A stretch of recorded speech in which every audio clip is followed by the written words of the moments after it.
Aristotle taught that the truly wealthy man is not the one who possesses much, but the one who is possessed by little. That sentence feels backward. Modern life insists the opposite. Earn more, acquire more, display more, upgrade more. But the Greeks, who built in stone and thought in centuries, measured wealth differently. They did not count what entered a man's hands. They measured what entered his character. Because hands can be emptied, character cannot be confiscated. You stand now among ruins, columns broken, roofs collapsed, marble cracked by centuries of wind. Yet the ideas remain intact. The Greeks lost cities. They did not lose principles. That is wealth. What modern people chase. Modern men chase income as proof of worth. They chase visibility as proof of relevance. They chase accumulation as proof of safety. But chasing is movement. Movement is dependence. Dependence is fragility. The Greeks distrusted fragility. They architected permanence. Ask yourself quietly, if your income vanished tomorrow, what part of you would remain unchanged? The answer is the measure of your real wealth. The secret was never hidden. It was uncomfortable. The Greeks did not hide this principle. They practiced it. But practice is heavier than philosophy. The secret is this. Wealth is not accumulation. Wealth is insulation. Insulation from chaos, from emotional impulse, from comparison, from desperation. A man insulated by discipline does not overpay for comfort. A man insulated by sufficiency does not overspend for approval. Insulation reduces vulnerability. And vulnerability is expensive. And ask yourself, how much of your spending exists to calm insecurity? Insecurity is profitable to systems. Calm men are harder to market to. Why Athens feared Sparta. Athens displayed wealth. Sparta displayed restraint. Athens built marble temples. Sparta built men. And when tested, restraint endured longer than ornament. The Greeks understood that visible wealth attracts erosion. Invisible strength compounds quietly. Modern culture reverses this. It celebrates the visible and neglects the structural. And then wonders why anxiety multiplies. Ask yourself honestly, do you invest more in appearance or in insulation? The distinction determines legacy. Arete as economic strategy. Arete is excellence of function. A blade has arete when it cuts cleanly. A mind has arete when it thinks clearly. A life has arete when it operates without waste. Waste is the enemy of wealth. Waste of time. Waste of attention. Waste of appetite. The Greeks attacked waste ruthlessly. Modern systems encourage it. Subscriptions you forget. Impulse purchases disguised as reward. Comparison-driven upgrades. Each small leak seems harmless, but erosion is gradual, and gradual loss escapes alarm. Ask yourself, where does your time leak quietly each day? Time leakage becomes financial leakage. The difference between income and position. Income is flow. Position is foundation. Flow depends on conditions. Foundation depends on structure. The Greeks built wealth through position. Land, law, reputation, alliance. These outlast fluctuations. Modern men build wealth through income alone. Income fluctuates, so anxiety persists. And ask yourself, if your flow slows, do you have foundation? Foundation is rarely exciting, but it is rarely destroyed.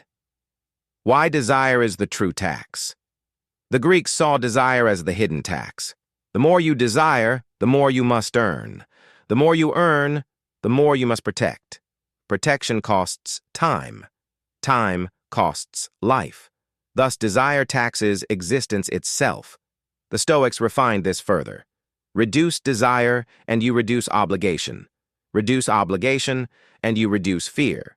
Reduce fear, and you make better decisions. Ask yourself, are your desires chosen or inherited from culture? Inheritance without inspection becomes bondage. Comfort as erosion.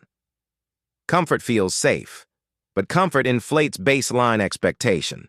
When baseline rises, cost rises. When cost rises, dependence rises. When dependence rises, freedom declines. The Greeks practiced voluntary discomfort not for cruelty, but calibration. Calibration prevents panic. Panic destroys wealth faster than miscalculation. Ask yourself, what small discomfort could you rehearse today to reduce fear tomorrow? The answer strengthens your insulation. Why modern people ignore this? Because it lacks glamour. There is no applause for sufficiency, no viral clip for restraint, no trophy for patience, but patience builds compounding. Compounding builds legacy. Legacy builds permanence. The Greeks thought in permanence. Modern men think in quarters. Ask yourself, are you building for applause or for endurance?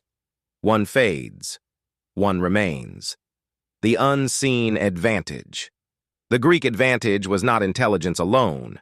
It was composure. Composure under volatility. Composure under loss. A composure under temptation. Composed men negotiate better, invest better, endure downturns longer. The market rewards composure, but culture rewards reaction. Reaction is profitable to others. Composure is profitable to you. Ask yourself, how reactive are your financial decisions? Reaction is erosion disguised as urgency. The quiet architect. Walk through ancient stone. You will not find signs of panic in marble. You will find proportion, deliberate spacing, measured symmetry. That is how the Greeks thought about wealth. Measured, proportioned, deliberate. They did not chase fortune. They architected durability. Durability outlasts fortune. The structure.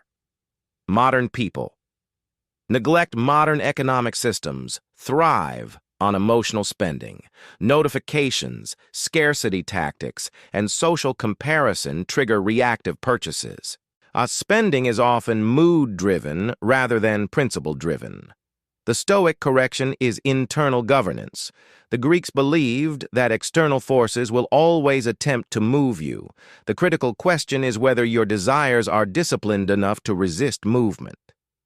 Comparison is identified as a major source of financial erosion. When individuals measure their lives against visible success, they unconsciously inflate their own consumption standards. This leads to lifestyle expansion without structural reinforcement. The Greeks rejected external standards in favor of arete, excellence of function and character. Arete stabilizes behavior, which stabilizes spending and investing. Another central argument is compounding. Modern people associate compounding with money alone, but the Greeks understood that character compounds first. Patience, restraint, negotiation, discipline, and emotional control compound into long-term stability. A person who can delay gratification benefits from financial compounding more effectively than someone who reacts to market momentum or emotional fluctuation. The text also addresses the danger of constant expansion. Modern culture equates growth with visible increase, larger homes, more subscriptions, higher lifestyle standards. The Greeks viewed expansion cautiously because every increase in lifestyle increases exposure and fixed obligations. More obligations mean more vulnerability. Instead of expanding consumption automatically with income, the Stoic model emphasizes strengthening foundations before scaling outward. Voluntary discomfort is presented as financial insurance. By intentionally rehearsing scarcity or loss, individuals reduce panic during real downturns. Panic drives destructive decisions. The Greeks practiced adversity during peace to build resilience before crisis. A person who has mentally rehearsed loss negotiates differently, and invests more calmly. The circle of control framework is central. Income is partially external and unpredictable. Desire is internal and governable. Most modern anxiety arises from focusing on income volatility while ignoring desire inflation. When desires rise with income, stability never improves. When desires remain disciplined, surplus accumulates and margin increases. Sufficiency is presented as the core concept. Sufficiency is not minimalism or poverty, it is a defined boundary. Without a definition of enough, lifestyle drift occurs. Drift leads to obligation growth, which leads to dependency. The Greeks valued sufficiency because it preserves autonomy. Autonomy strengthens negotiation power and reduces fear. Silence is discussed as financial leverage. In negotiation and decision-making, urgency signals weakness. Silence signals strength. The one who can wait has leverage. Modern impatience reduces bargaining power and encourages premature financial decisions. The central thesis of Part 2 is this: income fluctuates, but arete compounds. Wealth that depends solely on income is fragile. Wealth supported by disciplined character endures downturns and volatility. The Greeks did not pursue wealth directly. They cultivated excellence of character that made wealth stable when it arrived. The final idea reinforces the structural contrast. Modern systems encourage consumption and insecurity because they are profitable. Stoic discipline reduces both. Reduced insecurity lowers spending pressure and improves decision clarity. Wealth becomes a byproduct of character rather than a frantic pursuit.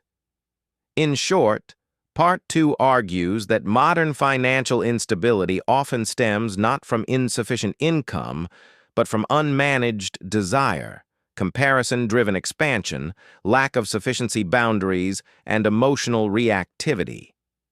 The Greek alternative is structural. Govern desire, rehearse discomfort, define enough, reduce expansion pressure, and cultivate a rete before chasing gain.